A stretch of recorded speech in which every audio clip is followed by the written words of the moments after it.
Boa noite, eu sou o acadêmico Matheus Alves Parche e hoje eu vim apresentar um pouquinho sobre o meu trabalho de estágio curricular obrigatório em anos iniciais, que tem como área do conhecimento a metodologia do ensino.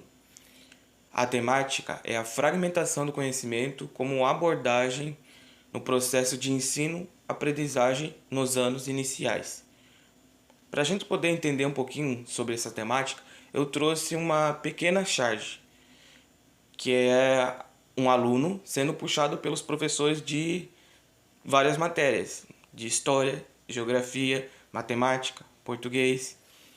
E ele diz o seguinte: gente, vamos tentar fazer algo juntos, né? A gente já vai poder entender o porquê que ele fala isso e por que está acontecendo que os professores estão puxando ele pelos braços, pelas pernas. A gente já vai entender o porquê disso. Então eu vou passar seguindo para o segundo slide. Nesse slide eu vou explicar um pouquinho sobre a minha justificativa do trabalho, que é sobre a fragmentação do conhecimento, que de forma diferenciada ela é muito eficaz no processo de ensino-aprendizagem, pois ela trabalha os limites da dificuldade do educando de forma separada, ou seja, as disciplinas são distintas, elas não são juntas, são trabalhadas de formas separadamente, para potencializar o seu conhecimento de forma livre, ou seja, o aluno ele vai poder aprender de forma livre e ultrapassar os limites do ensino, para que ele possa progredir cada vez mais o seu processo de aprendizagem. Esse método teve início no século XVII, através do movimento positivista, criado pelo filósofo francês Auguste Comte, 1798 a 1857, que defendia a regra para o desenvolvimento social em duas finalidades. A primeira é a disciplina e a segunda é a ordem. Através do positivismo surgiu a ideia de que a educação ela é isolada e tem como princípio a condução do processo de vaporização do conhecimento, que permite um isolamento entre as diferentes áreas do conhecimento, ou seja, as disciplinas, no qual cada disciplina é trabalhada de forma sozinha, como diz ali, isolada. Nenhum envolvimento entre elas. O porquê que desse isolamento entre as disciplinas? Ele acreditava que através dessa separação podia-se obter mais resultados satisfatórios na aprendizagem do aluno.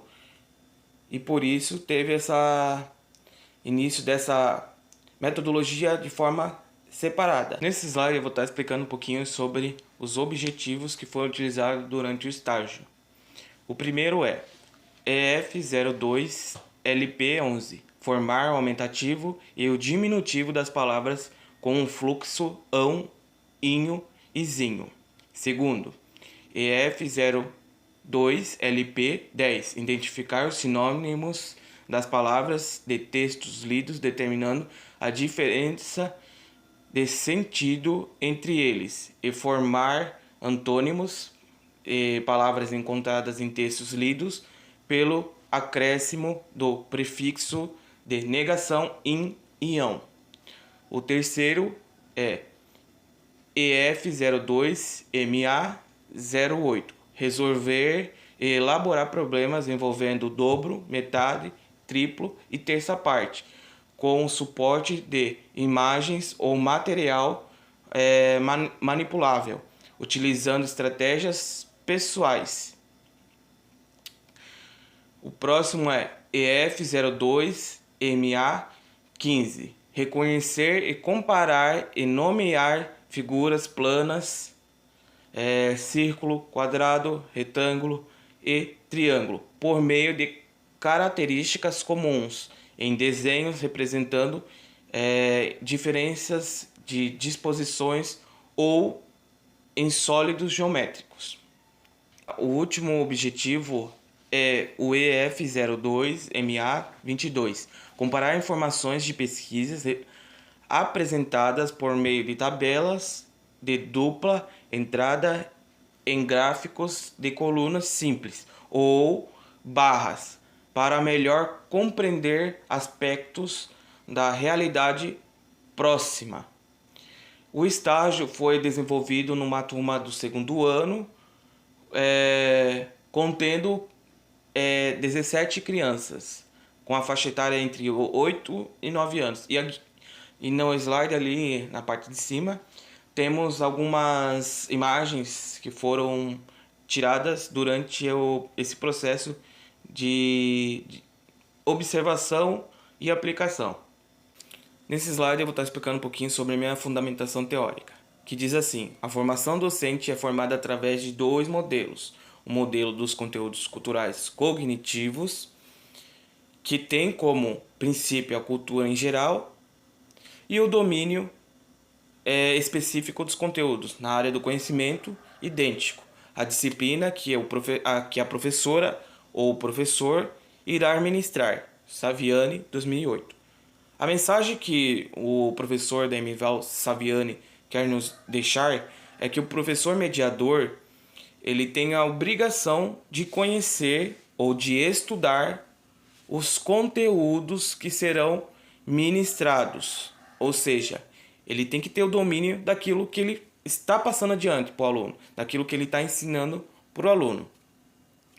E que o mesmo se contempla com um efeito pedagógico didático, ou seja, ele tem que ter dentro da sua metodologia estratégias que possam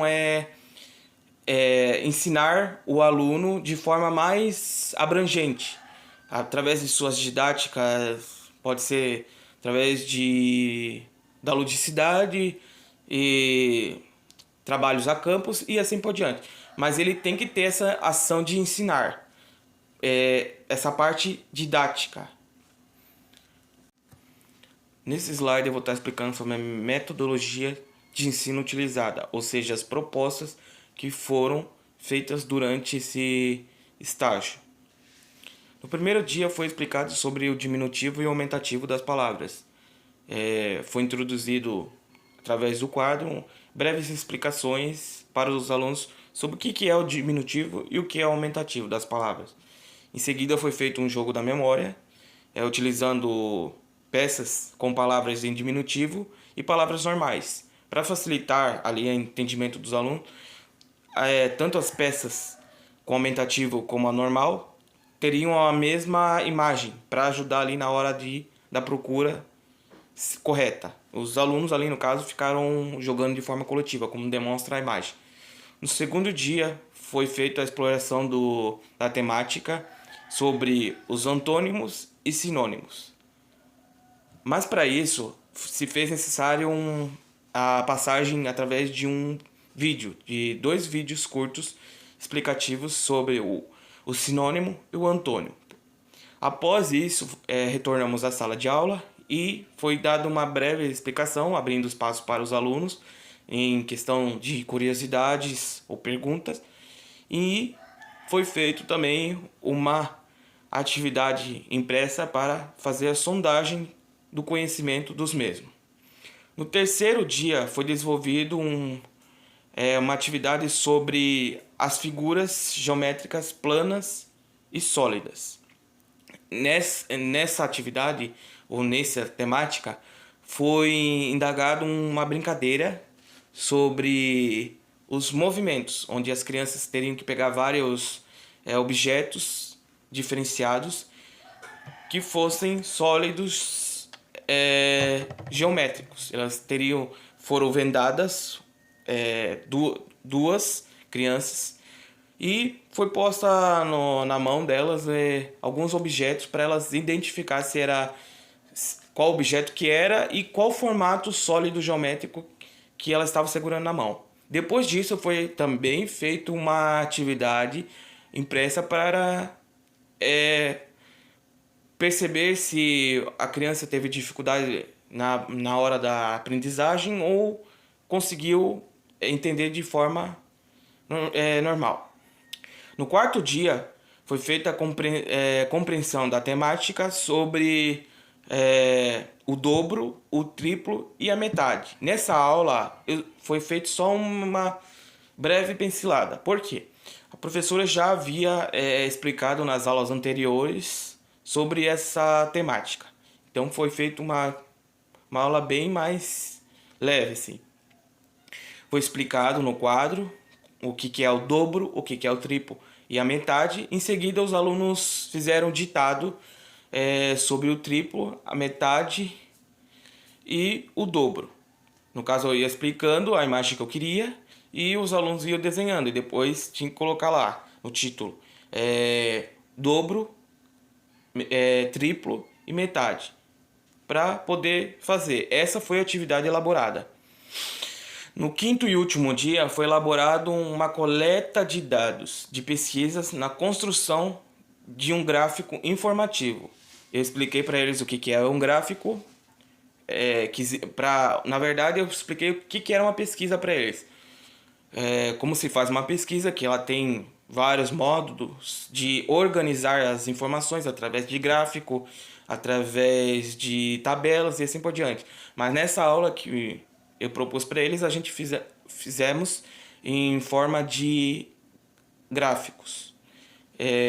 Foi feita algumas perguntas bem simples sobre a quantidade de alunos, meninos e meninas, a faixa etária, para poder construir os gráficos na folha sulfite. Eles reproduziram em forma de desenho.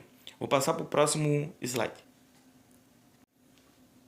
Nesse slide eu vou estar explicando um pouquinho sobre a minha observação, que foi feita na escola municipal Dr. Franklin de Oliveira, situada na cidade de São Francisco do Sul, no bairro Reta.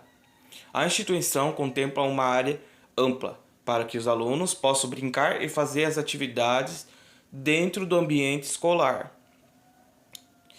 Dispõe de sala de apoio, que é a sala de reforço, que é feita ali durante o intervalo das aulas, sala dos professores, sala do AE, que é sala especializada para os alunos com deficiência,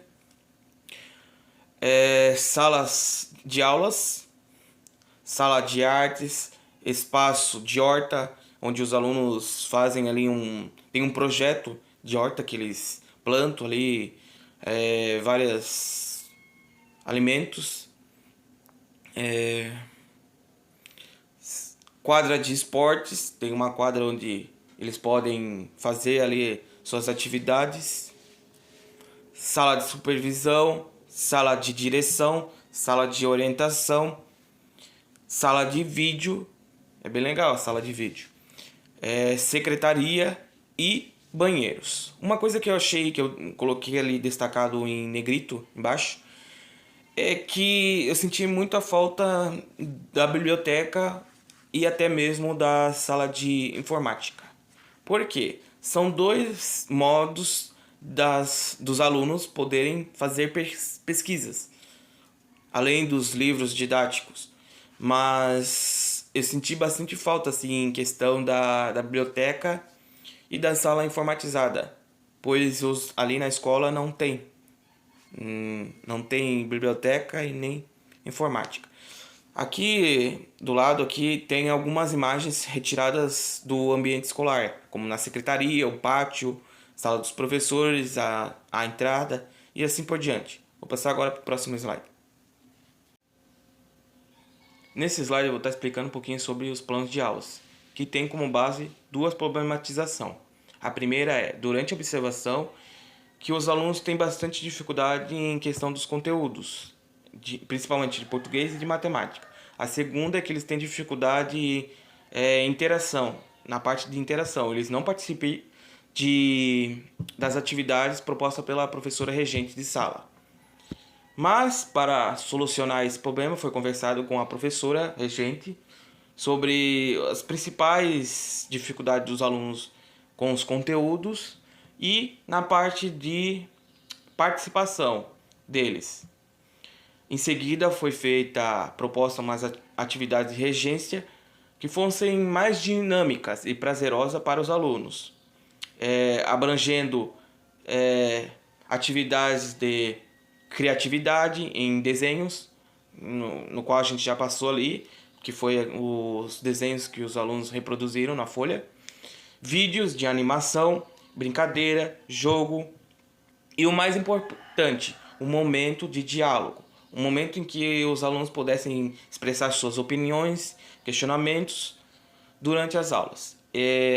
Aqui em cima tem algumas imagens retiradas durante esse processo das atividades, como vídeo, jogos e assim por diante. Passo agora para o próximo slide. Nesse slide eu vou explicar sobre a vivência de estágio. Eu coloquei aqui então umas palavras-chave que definem meu estágio durante a observação e a aplicação das atividades, a regência no caso. O respeito, eu coloquei respeito porque durante as atividades houve o respeito ali dos alunos em questão da compreensão, da participação e assim por diante. Gratidão, eu coloquei a palavra gratidão pelo fato de que a professora da sala me deu bastante conselho sobre os alunos, me explicou como que funcionava cada dificuldade dos alunos, qual a dificuldade que eles mais tinham durante as atividades. Então ela me deu aquele apoio. Motivação. Coloquei essa palavra motivação porque durante as atividades eu proporcionei uma coisa e eles me trouxeram outra. Eu fiquei bem feliz durante as aplicações das atividades, porque teve bastante elogio da parte dos alunos. Experiência. Eu coloquei a palavra experiências porque houve algumas temáticas da minha aula que eu não conhecia, não tinha nem conhecimento do que era, mas eu corri e procurei e apliquei ali com os alunos e então foi uma forma de experiência para mim. Aprendizagem. A gente acha que a gente sabe de tudo, assim, né? Às vezes chega lá na hora a gente acha que sabe de tudo. Porém, também houve essa aprendizagem da forma dos alunos, que eles passaram as informações através dos questionamentos, que eu nem sabia que existia ali durante as atividades. Então, para mim também foi uma forma de aprendizagem. Algumas falas também deles, né, sobre as temáticas que me deixou bem assim alegre. União. Eu coloquei essa palavra união porque teve tanto união ali a parte da professora como também dos alunos. E as atividades foi bem legal assim de ser desenvolvida. E o medo? E o medo? O medo eu coloquei porque eu tava bem confuso assim em questão de não conseguir dar conta das aulas.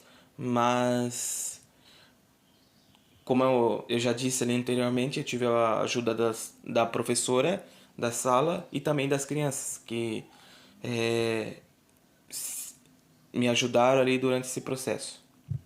Aqui temos as referências. No caso, essa referência que eu coloquei aqui é a referência de onde eu tirei a minha citação. Vou passar agora para o próximo slide. Nessa parte do slide vai ser introduzido o link da apresentação.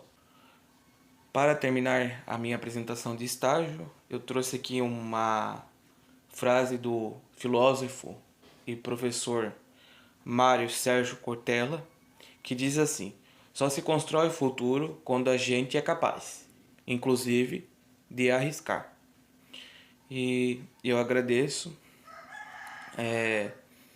pela experiência do estágio que me proporcionou vários conhecimentos. Obrigado.